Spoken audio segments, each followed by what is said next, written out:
All right, we're very quickly taking you to some breaking news. This is ahead of the Prime Minister's visit to the UAE. He'll be landing, remember, at about 4 p.m. today.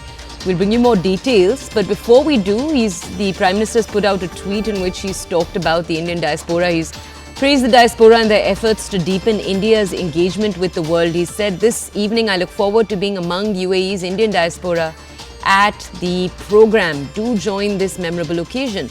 And we'll have a reporter join us in a little while from now. Abhishek, almost 4 million Indians living right now in the UAE. They're the largest ethnic group in the UAE, I believe. Can you tell our audiences more about what the Prime Minister had to say and what's going to take place later in the evening today?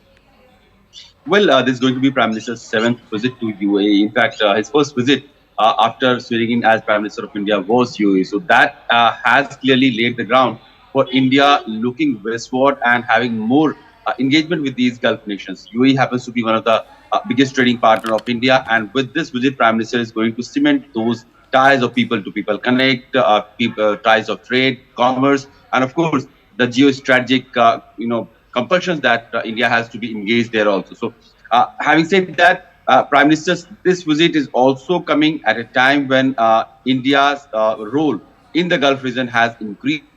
We have recently seen India, UAE, and Israel and USA. They are planning to create a corridor for trading to reach out to the other parts of the world. So that is one part of the story. Also, UAE happens to be one of the largest supplier of crude oil to India. That is, India's energy security is provided by the UAE, and of course, the about 4 million Indian diaspora, which happens to be very well integrated in UAE's socio-economic fabric. That is the story that Prime Minister is going to underline when he will be here. We know that Ahlan Modi is going to be one of the biggest diaspora events that Prime Minister is having on abroad.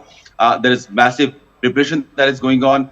Prime Minister will be having his bilateral meeting just after arriving in UAE, and after that, he will be addressing the diaspora community. And there onwards, he will also be engaging in a World Government Conference where Prime Minister is participating about 6 to 7 years after the last participation of Prime Minister was in 2018 in this event. Okay, thank you, Abhishek. We'll continue to check in with you through the day today to understand more about the importance of the bilateral relationship the two countries share. Right now, we're headed into a quick break. On the other side, in just a few minutes, more of the country's top stories. We'll be focusing on other states in just a few minutes.